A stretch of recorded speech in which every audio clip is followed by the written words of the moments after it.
Bismillahirrahmanirrahim. Alhamdulillahi rabbil alamin. Alhamdulillah ahmaduhu subhanahu wa ta'ala hamdan yafuku hamdal hamidin wa yafdulu syukra syakirin hamdan yataqabbalahu minna wa yarda bihi anna wa yakunu lana zukhran wa najatan ila yaumiddin. Allahumma salli wa sallim wa barik wa karim ala sayyidina Muhammadin adada harakatil mutaharrikin wa sakanatis sakinin wa kalimatil mutakallimin wa ala alihi wa sahbihi ajma'in wa alaina ma'ahum wa fihim birahmatika ya arhamar rahimin, amma ba'd. Faya ayuhal mukarramun wal muhtaramun, para alim ulama, para masyayikh, para tuan guru, para asatiz dan pemuka masyarakat lingkungan Masjid Jami' Darussalam yang dimuliakan Allah Subhanahu wa taala atas segala cita-citanya li'ala kalimatillah. Ayuhal hadirun wal hadirat, Majelis Ta'lim Masjid Jami' Darussalam rahimakumullah. Puji syukur kita panjatkan kepada Allah Subhanahu wa taala yang telah memberikan kita nikmat-nikmatnya, terutama nikmat sehat dan sempat, sehingga pada malam hari yang berbahagia ini, pada tanggal 2 Dzulhijjah ini, kita masih diberikan kesehatan dan kesempatan untuk berkumpul, bermuajahah, bersilaturahim, hadir di dalam majlis ta'lim, majlis yang insyaallah dijanjikan oleh Allah Subhanahu wa taala ridhanya dan surganya. Selawat serta salam tidak lupa kita haturkan kepada junjungan alam Nabi besar Muhammad sallallahu alaihi wasallam yang telah membina kita, bahkan mereformasi kebudayaan kita dari budaya jahiliyah yang tidak memiliki peri kemanusiaan menuju budaya yang penuh dengan keimanan dan ketakwaan, penuh kasih sayang dan kelembutan. Selawat serta salam tertuju juga kepada dzurriyyah, sahabat dan pengikut-pengikut beliau hingga akhir zaman. Wal hadirat, Majlis Ta'lim Masjid Jami' Darussalam rahimakumullah. Ada sebuah hadis yang diriwayatkan dari Abi Abdullah An-Nu'man bin Bashir radhiyallahu taala anhuma qala sami'tu Rasulullah sallallahu alaihi wasallam yaqul innal halal bayyin wa innal haram bayyin. Beliau telah mendengar Rasulullah sallallahu alaihi wasallam bersabda, innal halal bayyin wa innal haram bayyin. Sungguh yang halal itu nyata dan yang haram itu jelas. Wa bainahuma umurun mustabihat. Di antara keduanya itu remang-remang, itu adalah umur atau perkara mustabihat, syubhat, la ya'lamuhunna katsirun minan nas. Sebagian besar manusia tidak mengetahui hal tersebut. Faman ittaqa syubhat, maka siapa yang takut jatuh terhadap perkara syubhat, faqad istabara li dinihi wa irdihi, maka dia bebas di agamanya, dari perkara atau urusan agamanya dan tujuannya. Wa man waqa'a fi syubhat, dan barang siapa yang jatuh pada perkara syubhat, waqa'a fil haram, maka dia telah jatuh pada perbuatan haram. Karra'i yar'a haulal khima, sebagaimana seperti penggembala yang menggembala di ambang batas, yusiku ayyar ta'afih, maka dikhawatirkan gembalaannya akan memakan tanaman orang. Wa ala wa inna likulli malikin hima, sungguh setiap raja, setiap presiden, setiap negara memiliki batas. Ala wa inna himallah maharimu, dan batasan yang diberikan oleh Allah Subhanahu wa taala adalah perkara yang diharamkan. Ala wa inna fil jasadi mudghah. Ketahuilah bahwasanya di dalam jasad itu ada segumpal darah. Idza salahat salahal jasadu kullu. Kalau segumpal darah itu benar, baik, salahal jasadu kullu, maka pekerjaan jasad, anggota badan benar juga, baik juga. Wa idza fasadat fasadal jasadu kullu. Dan bila mana hati atau gumpalan darah daging tersebut rusak, maka rusaklah perbuatan badan. Ala wahya al-qalb. Dan itu adalah disebut dengan hati. Hal ini kita kaji bersama pada malam hari ini agar kita memperjelas bahwasanya yang halal itu nyata, jelas, yang haram itu juga jelas, agar kita jangan membuat dia remeng-remeng. Salah satu contoh, kita mesti melihat segala sesuatu di luar kita itu, apakah kita berhak, punya hak atau tidak. Apakah kita berhak atau tidak. Kalau kita tidak merasa berhak, maka itu bukan milik kita, bukan milik kita. Lewat kita dari rumah menuju ke masjid, di tengah jalan ada uang 1.000 rupiah, cuma 1.000, dipungut apa enggak? Tanya diri kita, ini haknya kita apa enggak? 1.000. Karena kalau kita ambil uang itu, maka tanggung jawabnya dunia dan akhirat. Uang cuma 1.000 di tengah jalan, pungut apa enggak? Kalau kita merasa tidak pernah menjatuhkan uang, maka itu bukan hak kita. Itu bukan hak kita.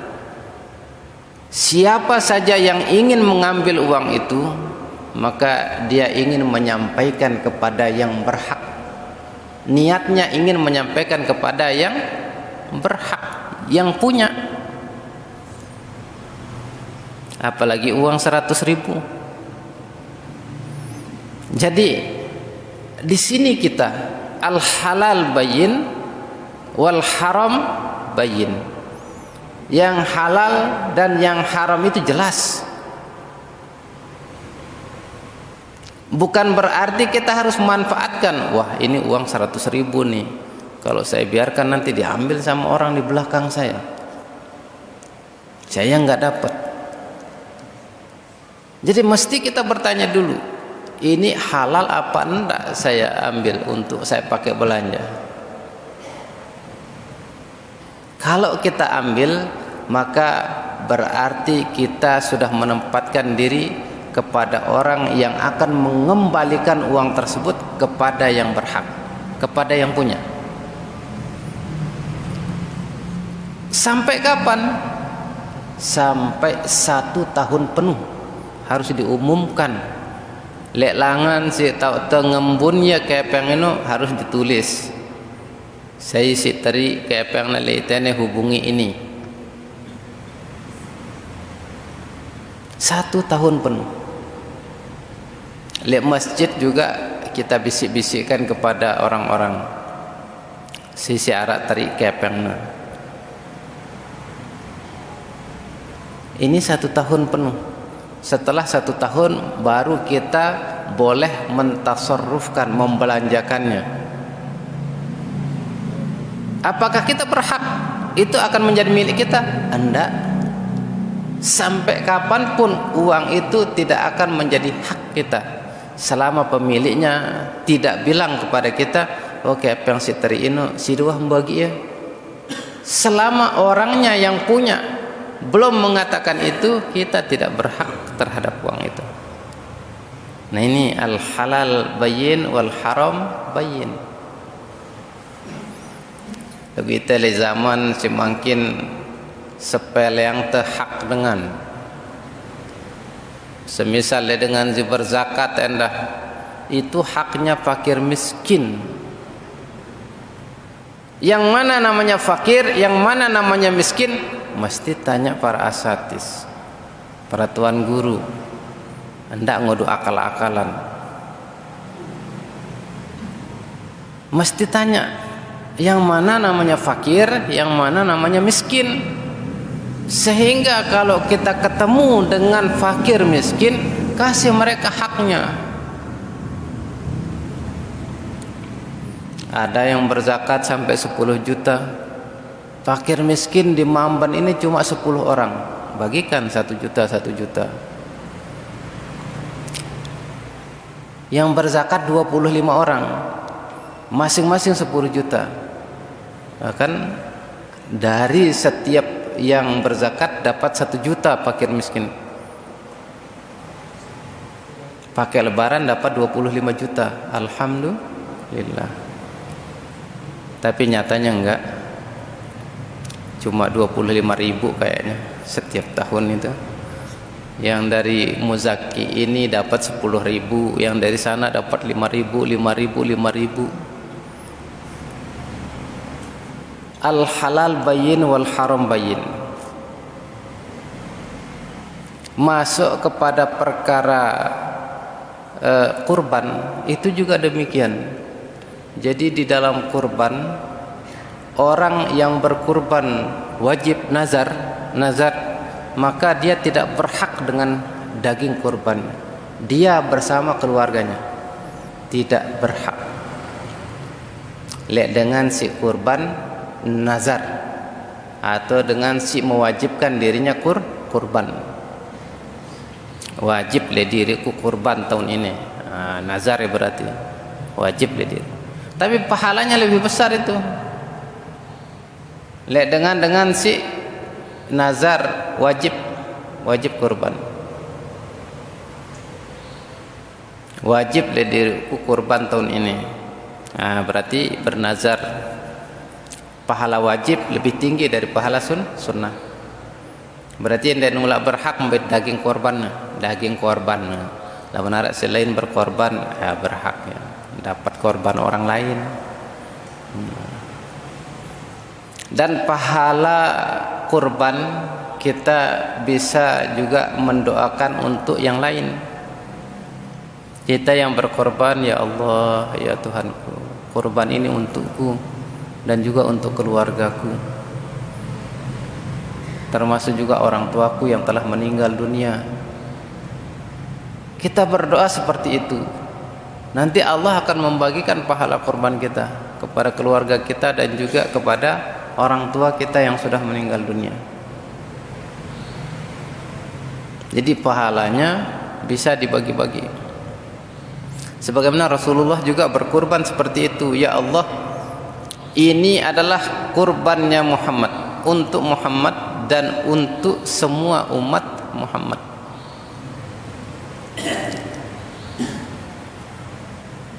Jadi pahala korban boleh memperbanyak untuk keluarga dan untuk orang mati.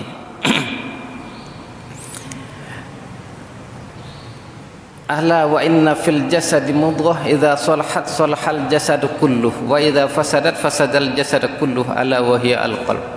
Intinya adalah hati. Kita bekerja intinya hati. Kalau hati kita itu bersih menghadap kepada Allah Subhanahu wa taala, hilang dunia ini. Kuncinya hati kita mesti bersih. Ma khalaqtul jinna wal insa illa liya'budun.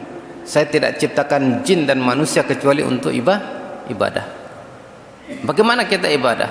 Wa ma umiru illa liya'budullaha mukhlishina lahuddin.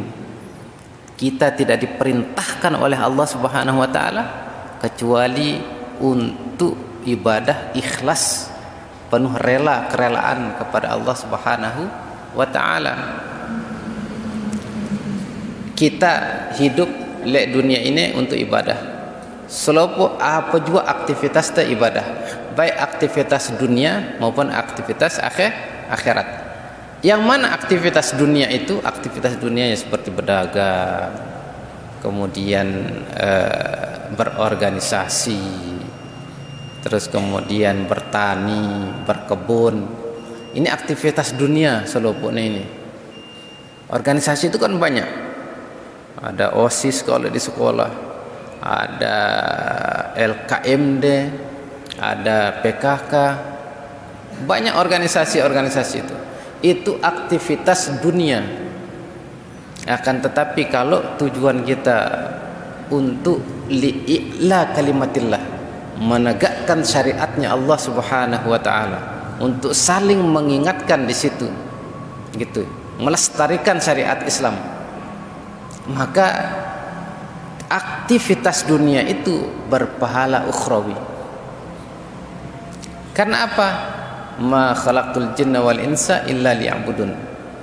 Kita menuju kepada tujuan penciptaannya Allah Subhanahu wa taala. Seluruh aktivitas ini mesti menuju kepada Allah Subhanahu wa taala. Sedangkan aktivitas ukhrawi yang mana? Ya seperti sholat kita, mengaji kita, ini aktivitas ukhrawi. Aktivitas ukhrawi.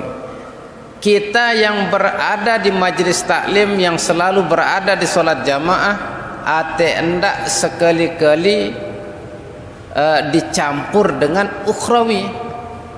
Ate hendak sekali-kali menjadi hal yang sia-sia. Karena jadi hal yang sia-sia.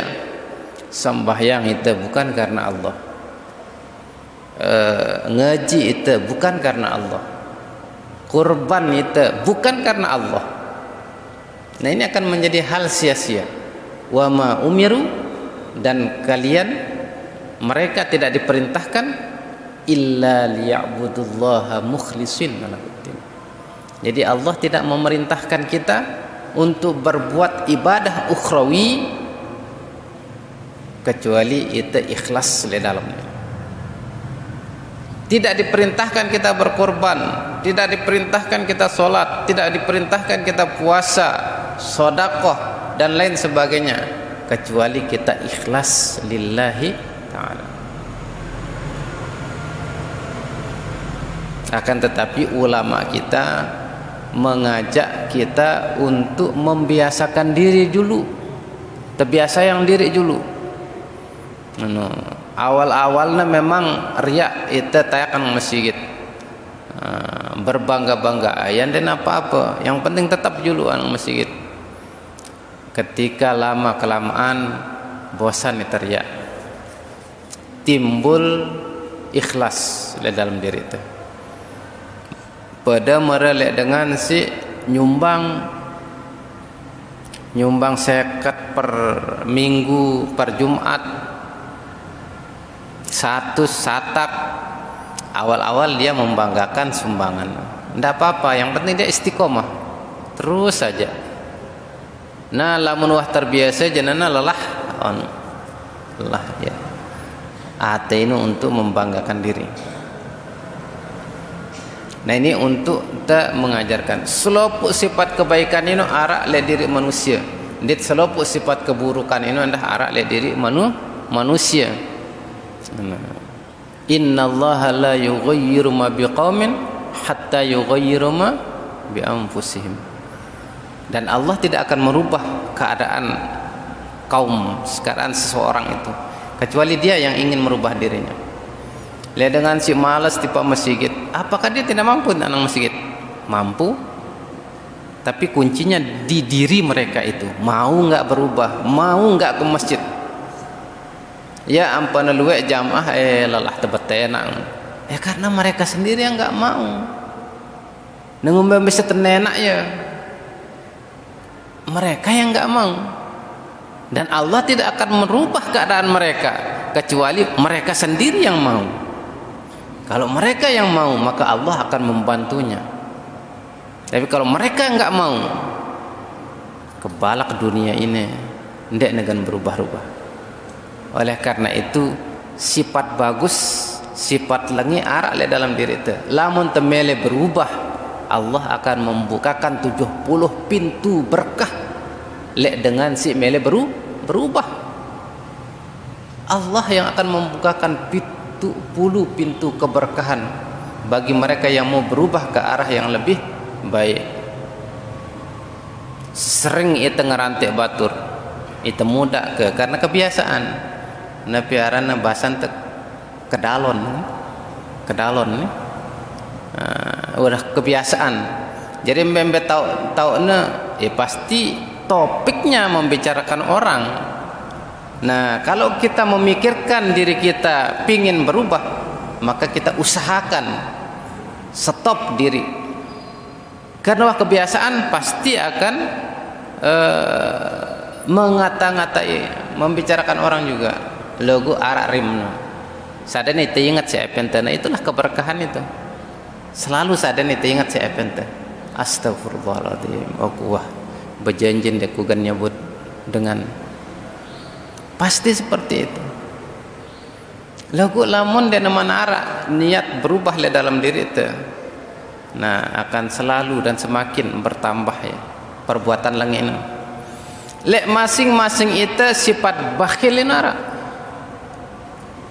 pelit ara.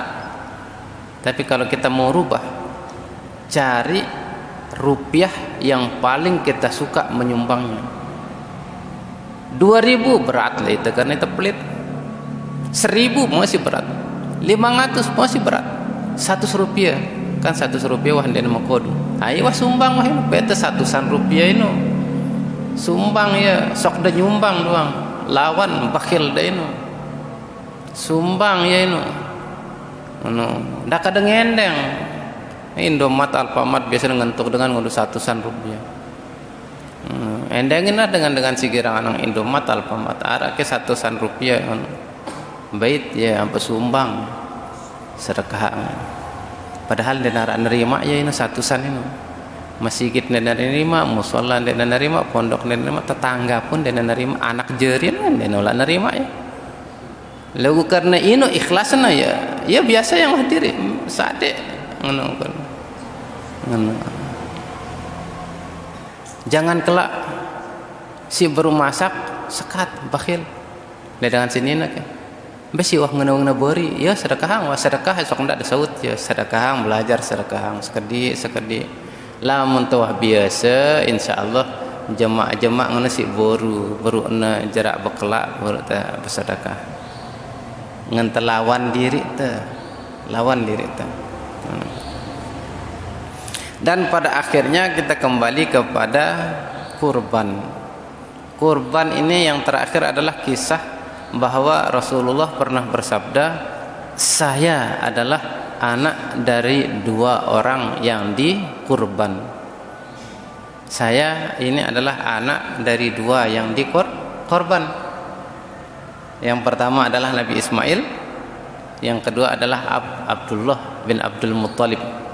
Itu dikurban. Ismail dikurban karena perkataan orang tuanya Nabi Allah Ibrahim, kalau jangankan hewan sesatu,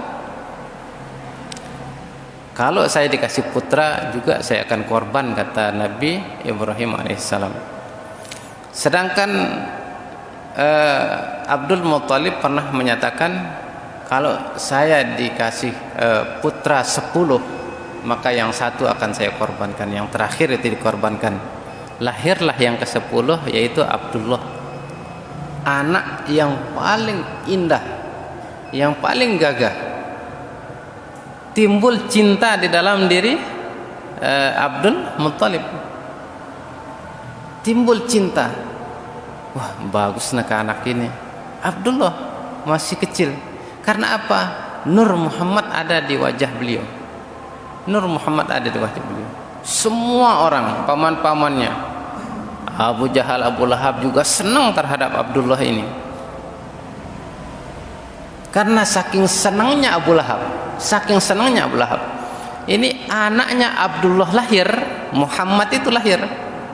Maka siapa namanya yang budaknya Al-Aslamiyah itu memberitahukan kepada Abu Lahab bahwa keponakannya telah lahir, langsung dibebaskan budaknya.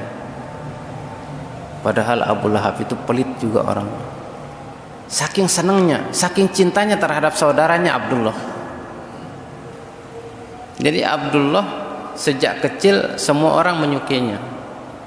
Kalau di cerita Berzanji, Abdullah ini wajahnya itu bersinar, bercahaya. Setiap orang melihatnya senang orang.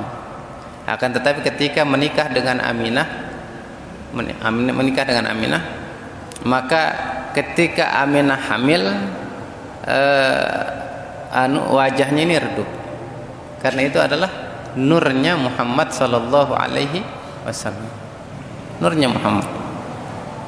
Nah, sehingga umur 6 bulan di dalam kandungan Rasulullah meninggallah orang tuanya, ayahnya Abdullah. Padahal Abdullah itu mau dikorban oleh Abdul Muthalib. Akhirnya di Ka'bah diundi, bertanya kepada tukang undi, gimana ini? Saya kayaknya berat sekali mengorbankan anak saya yang terakhir ini, Abdullah ini. Kalau begitu undi dia. Kalau dulu di zaman jahiliyah, satu nyawa itu bayarnya 10 unta, satu nyawa. Jadi kalau orang membunuh kisosnya ya 10 unta itu. Tapi sejak diundi, apakah jatuh unta atau jatuh nama Abdullah? Ternyata nama Abdullah yang jatuh 10 sampai 10 kali. Kedua Abdullah yang jatuh bayar 10 unta oleh Abdul Muthalib. Ketiga jatuh nama Abdullah bayar 10 unta. Sampai dia 10 kali dapat 100 unta baru jatuh nama unta. Nah, berarti udah selesai. Jadi tebusannya Abdullah itu 100 ekor unta. Dan itulah dari syariat berdiri.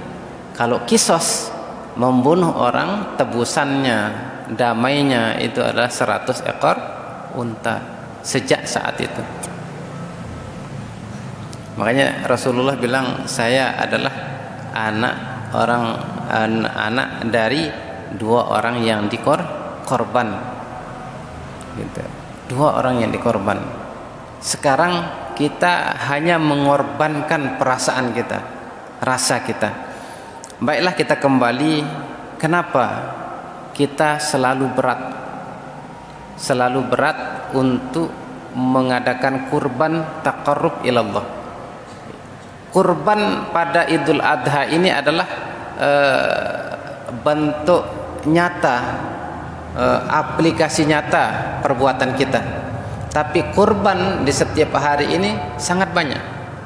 Kurban kita taqarrub kepada Allah itu, kurban kita itu sangat banyak. Kurban waktu, kurban kata-kata, kurban bicara, banyak sekali. Kurban waktu kita mengalahkan tidur kita, kita mengalahkan aktivitas kita untuk datang ke masjid ini. Kita sudah sangat berkurban itu. Kita berkurban setiap hari. Kita kurbankan tenaga kita untuk membantu tetangga-tetangga kita. Tenaga, waktu, dan lain sebagainya kita kurbankan semuanya itu. Semua berdiri di atas lillahi ta'ala, ikhlas karena Allah subhanahu wa ta'ala. Kalau kita tidak ikhlaskan, maka tidak akan bernilai ibadah semuanya itu. Sampai aktivitas dunia, kalau bukan karena Allah subhanahu wa ta'ala, maka kita tidak akan mendapatkan pahala ukhrawi. Ayuhal hadirun wal hadirat Majelis Ta'lim Masjid Jami' Darussalam rahimakumullah. Ini adalah yang terakhir bahasan kita tentang kurban. Dan insya Allah pada pertemuan yang akan datang, kajian kita mungkin pada hal yang lain. Sedikit saya sampaikan untuk panitia, bahwa lek tahun sejulu seingat saya itu biasanya kulitnya kurban biasanya itu bagian dari orang yang menyembelih. Tapi tahun kemarin tidak. Saya terpikir, lalu kemudian kemana kulit itu? Nah, kulit itu kalau panitia yang menjual, man ba'a jilda udhiyati fala udhiyatalah. Barang siapa yang menjual kulit kurbannya, maka dia tidak berkurban. Dia narak kohla kurban ya. Nah ini bahayanya. Sehingga kurban itu mesti murni dikasihkan semuanya. Tidak boleh ada yang dijual. Lawan dia yang tahu ya teli mungkin kanggo tujuan. Teli di teli beli cang ini. Lamun daging kulit sampai tangge ndak boleh dijual. Tidak. Ini panitia kedudukannya adalah perwakilan dari orang yang kurban. Yang komplain itu mesti yang kurban. Kalau panitia menjual lendong, komplain yang kurban, karena yang kurban ini cuma korban perasaan doang. Pahala tidak dapat. Man ba'a jilda udhiyati fala udhiyata. Si jual kulit lendong korban, maka ndek termasuk dengan berkorban. Nah yampo lamun ino adat istiadat dengan tuak lain harus terenungin ya terpikiran. Dengan tuak lain muni oh ini lendong bagian dengan si nyembelih bagian, bukan upah loh, bukan upah, bagian dengan si nyembelih, bagian dengan si nyembelih. Jadi ndek termasuk upah beda. Sehingga upah dan biaya operasional harus dirinci oleh kanton. Ongkos transportnya pira, ongkos dengan singgetaknya pira, harus dibetang lekan sebelum menjadi sapi, sebelum menjadi hewan. Jadi jumlahnya mungkin 700. Jadi 7 kurang satak. Nah mesti ini 7 kurang satak kudu beli udhiyah, beli sapi. Nah ini kita harus berhati-hati. Yang penting jelasan al halal bayin wal haram bayin. Semua panitia ini bercita-cita untuk mendapatkan ridhonya Allah Subhanahu wa taala. Namun kita sebagai masyarakat juga ikut membantu. Kita bantu mereka juga untuk mencari hewan udhiyah, hewan korban segitu banyak, bingung mungkin. Lagu hitam bontu ya, sekedar memberitahu. Bukan memaksakan pemberitahuan, sekedar memberitahu. Oh arak semeton tiang, arak batur tiang, le daerah ini berdua sampai sekitar 4 mungkin. Talu gana jual, entah tembada. Silahkan lamun mele tawar menawar lah itu, beli sampai bagus. Sekedar berbada. Neterima ya alhamdulillah, dia neterima ya alhamdulillah. Nah ini cara ente membantu panitia. Tidak ada kelamparan panitia ketuk meten dan arah PMK, penyakit mulut dan kuku. Dia harus bagus. Lalu daerah Sembalun rata-rata sehat-sehat sampai dengan daerah Sembalun. Mungkin karena hawa dingin. Nah, ketika tiang tak Pak Sembalun bagus sampai ini. Celeng warnanya dah. Nah, lamun sanggup panitia ketuk kan. Yang jelas ate le tahun ini selopu itu sebagai jamaah mengingatkan panitia hendak sekali panitia ini jual apapun, baik kikil, otak, tangge, kulit, hendak sekali jual. Lebih baik na pesade, na pecah. Arak sopo solusi dengan Lombok Tengah. Ndek na jual lendong ini. Pinak nih kerupuk. Pinak na kerupuk. Setelah na jadi kerupuk, terus malah bagian na masyarakat ini. Kerupuk na jari. Nah, lamun sanggup panitia kan bagus ya, semakin bagus ya kan. Ditunggu kerupuknya. Lamun sanggup. Seperti itu. Yang jelas selopun ini ndak kanggo jual. Lek dengan si kurban sunnah kanggo mbai daging untuk dimakan, dikonsumsi. Tapi bagi yang kurban wajib nazar kun ndek kanggo ikhlas untuk selopon untuk dengan. Terus kemudian masing-masing korban ini dengan si korban ini kadang sadeknya ya jatah 5 bungkus.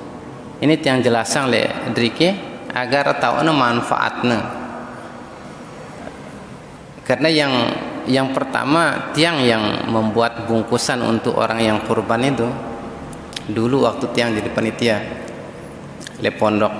Kenapa? Le setelah pembagian arak napiarana anggota dengan si miru kurban komplain keluargana ndek mau ngono lah si keluarga ternyata ya luar daerah pembagian sehingga memang dia mau antisipasi keluargana ndek mau inilah tercetus le dengan si korban mesti tersadek 5 bungkus untuk antisipasi keluargana. Kan kadang arah keluarga nale renge, arah keluarga nale gelumpang, ngono. Semeton rapat, lagu dengarna si keluarga na yang ngorban, ya kan jadi ngorban lalu kan itu ndak telakmu, kan ngono. Padahal korban kan serahna sekali le masih igit ngono kan, terus masih igit mau mencar. Ini daerah pencarna masih igit. Dan dia tahu ya keluarga nale ono kan, le gelumpang, kele benang.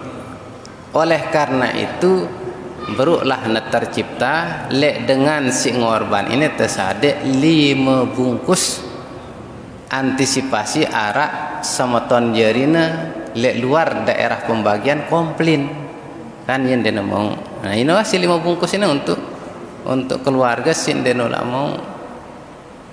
Jadi bukan untuk ia dengan si ngorban, untuk keluarga si dek naman mau.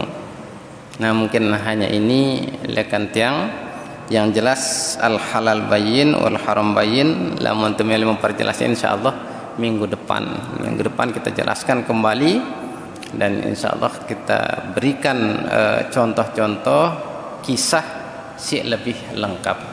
Kurang lebihnya tiang tunas maaf. Wallahu muwaffiq ila aqwamit thariq. Wassalamualaikum warahmatullahi